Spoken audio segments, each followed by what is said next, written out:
আসসালামু আলাইকুম প্রিয় শিক্ষার্থীরা, আমরা এখন সপ্তম অধ্যায়ের সবথেকে গুরুত্বপূর্ণ যে বিক্রিয়াগুলো আছে সেই বিক্রিয়াগুলো সম্পর্কে জানবো।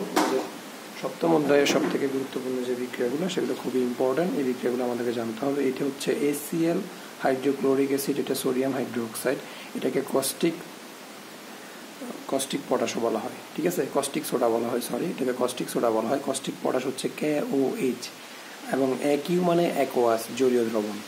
ওকে, AQ মানে অ্যাকোয়াস, জলীয় দ্রবণ। তাহলে হাইড্রোক্লোরিক অ্যাসিডের জলীয় দ্রবণ এবং সোডিয়াম হাইড্রোক্সাইড এর জলীয় দ্রবণের বিক্রিয়া করবো। তাহলে যেহেতু আমাদের রাসায়নিক বিক্রিয়াতে যারা প্লাস মাইনাস দিতে সমস্যা হয় তাদের জন্য বলছি যে প্রথমটা প্লাস হবে, পরটা মাইনাস হবে, প্রথমটা প্লাস হবে, পরটা মাইনাস হবে। এটা একটা ট্রিক্স। এবার এটার প্লাস যাবে এটার মাইনাসের সাথে, এটার মাইনাস যাবে এটার প্লাস হবে। তাহলে H এবং OH মিলি হয় আমার পানি, এবং Na এবং Cl মিলে হয় NaCl।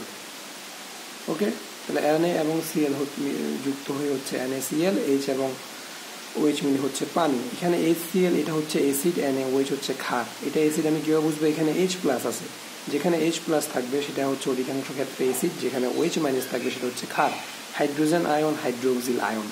তাহলে এই অ্যাসিড এবং ক্ষার বিক্রিয়া করে লবণ এবং পানি উৎপন্ন করলে সেই বিক্রিয়াকে বলা হয় প্রশমন বিক্রিয়া। এটি একটি প্রশমন বিক্রিয়া, খুবই গুরুত্বপূর্ণ একটি বিক্রিয়া। এখানে যার মান +1 -1 +1 -1, এখানেও +1 -1, ঠিক আছে, +-2, দুইটা হাইড্রোজেন দুইটা শেয়ার করছে, এখানে কোনো পরিবর্তন হবে না সংখ্যার। পরের বিক্রিয়াটা আমরা দেখি SiCl4, এটার নাম হচ্ছে সিলিকন টেট্রাক্লোরাইডের সাথে পানির বিক্রিয়া। তাহলে ক্লোরিনটা মাইনাস, এটা প্লাস। এই যে পরবর্তীটার সাথে যে সংখ্যাটা থাকবে সেই সংখ্যাটা হবে তার আগের মৌলটার জারণ মান। তাহলে এখানে যেহেতু 4 আছে তার মানে সে 4টা ক্লোরিন 4টা গ্রহণ করছে, সেজন্য সিলিকন হবে 4+। এটা ট্রিক্স অ্যাপ্লাই করতে পারো তোমরা ইজিলি, যে প্রথমটা প্লাস পরটা মাইনাস, এবং পরেরটার সাথে যে সংখ্যাটা থাকবে অথবা পরেরটার সাথে যে সংখ্যাটা থাকবে সেটা প্রথম মৌলটার জারণ মান হয় অনেক ক্ষেত্রে। পানির ক্ষেত্রে H+, OH- হয়। তাহলে পানিকে যদি আমি ভেঙে লিখি, পানি যে কথা, H+, OH- একই কথা। এবার এই প্লাস যাবে মাইনাসের সাথে, তাহলে H এবং Si এবং OH মিলিয়ে SiOH। এবার Si হচ্ছে +4, OH হচ্ছে -1, তাহলে ও 4টা ইলেকট্রন দিতে যাচ্ছে। আচ্ছা, এবার তাহলে ও নিতে পারে একটা, এই জন্য ওর মতো 4 জন এসে 4টা নিবে। এবং এখানে এই H এবং Cl মিলে হবে আমার HCl, H+1 Cl -1। এবার আমি একটু দেখি, আমার বিক্রিয়কে ক্লোরিন আছে 4টা, কিন্তু এখানে উৎপাদে আছে একটা, এই জন্য আমি এখানে একটা 4 দিব। এখানে 4 দেওয়ার কারণে দেখো হাইড্রোজেন এখানে 4টা, এখানেও 4টা, 4 দুগুণে 8টা হয়ে গেছে, কিন্তু এখানে হাইড্রোজেন আছে 2টা, তাহলে এখানে আমি একটা 4 দিব, তাহলে সমাধানটা হয়ে গেল আমার। পরবর্তীতে আমার অ্যালুমিনিয়াম ট্রাইক্লোরাইড, 3টি থাকলে এটিকে বলা হয় ট্রাই, 4টি থাকলে বলা হয় টেট্রা। তাহলে ট্রাইক্লোরাইডের সাথে পানির বিক্রিয়া, তাহলে প্রথমটা প্লাস পরটা মাইনাস। আমি যে ট্রিক্সটা বলেছিলাম যে পরবর্তী মৌলের সাথে যে সংখ্যাটা থাকবে সেটা হবে তার আগেরটা জারণ মান, এই জন্য এটা 3+। অথবা অ্যালুমিনিয়াম 13, 2, 8, 3, শেষে 3টে ইলেকট্রন আছে। আর পানি যে কথা, এটা আমরা মনে এটাকে পানিকে H+ এবং OH- হিসাব করে ফেলবো। তাহলে অ্যালুমিনিয়াম এটার প্লাস যাবে এটার মাইনাসের সাথে, তাহলে Al আর OH মিলে হয় AlOH, আর H এবং Cl যুক্ত হয়ে হয় HCl। এখন আমি জানি যে আমার অ্যালুমিনিয়ামের জারণ মান সবসময় +3, আর OH হচ্ছে -1, OH একটা ইলেকট্রন নিতে পারে। তাহলে +3 মানে সে 3টে ইলেকট্রন ত্যাগ করছে, কিন্তু OH নিতে পারে একটি। এই কারণে আমার 3টা OH এসে 3টি ইলেকট্রন নেবে। আমি বুঝতে পারছি বিষয়টা। আর এখানে হাইড্রোজেন একটি, ক্লোরিনও একটি। এবার আমি একটু খেয়াল করি, আমার এখানে OH আছে 2টি, কিন্তু এখানে আছে 3টি।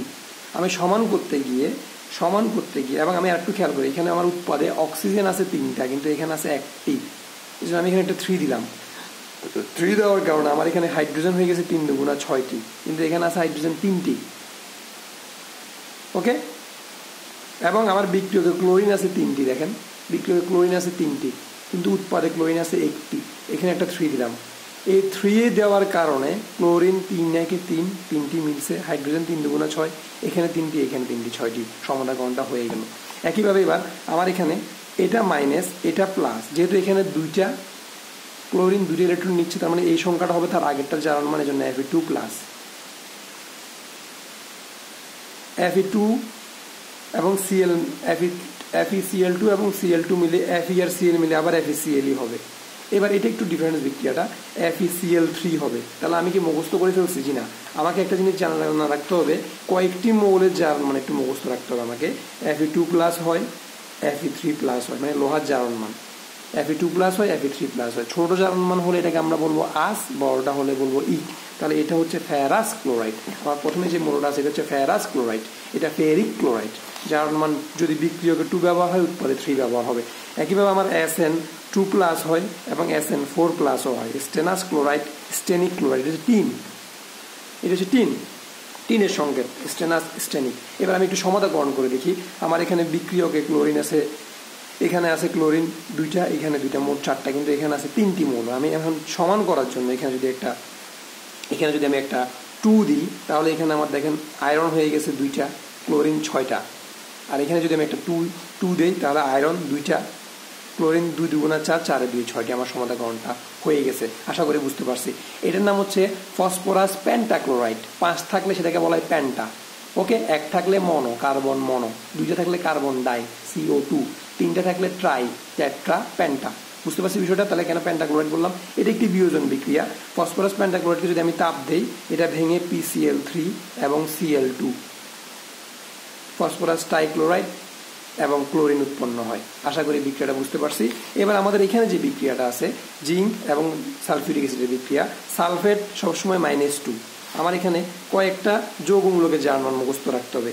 CO3 2-, কার্বনেট বলা হয় এটাকে। সালফেট SO4 2-, PO4 -3, ওকে, ফসফেট আয়নের, এবং NO3 -1। Nitrate, sulphate, carbonate, phosphate. এটা সালফেট, এটা কার্বনেট, এটা নাইট্রেট, এটা ফসফেট। এই জারণ মানগুলো যৌগমূলকে আমার মুখস্থ রাখতে পারলে আমার জন্য বিষয়টা সহজ হয়ে যাবে। তাহলে একটু খেয়াল করি, এখানে আমার জিঙ্ক এবং সালফেট, তাহলে জিঙ্ক সবসময় 2+ হয়। জিঙ্ক এবং সালফেট মিলি ZnSO4, আর হাইড্রোজেন 11 হয়ে গেছে, আমি এটাকে 1 লিখে ফেলবো, ওকে। তাহলে এই যে জিঙ্ক এবং সালফেট মিলে জিঙ্ক সালফেট, জিঙ্ক 2 ইলেকট্রন দিচ্ছে, সালফেট 2 ইলেকট্রন নিচ্ছে বরাবর, সমাধাকরণটা অটোমেটিক হয়ে গেছে, ওকে। আর আমার লাস্টের যে বিক্রিয়াটা, এটা হচ্ছে মিথেনের সাথে অক্সিজেন, এটা একটা হাইড্রোকার্বন। যেই কোনো হাইড্রোকার্বনের দহনে কার্বন ডাইঅক্সাইড, পানি, তাপ এবং আলো উৎপন্ন হয়।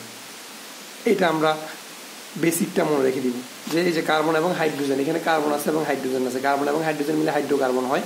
যেই কোনো হাইড্রোকার্বনের দহনে কার্বন ডাইঅক্সাইড হয়, পানি হয়, তাপ শক্তি এবং আলোক শক্তি উৎপন্ন হয়। এটা মুখস্থ আমরা মনে রাখবো বিষয়টা।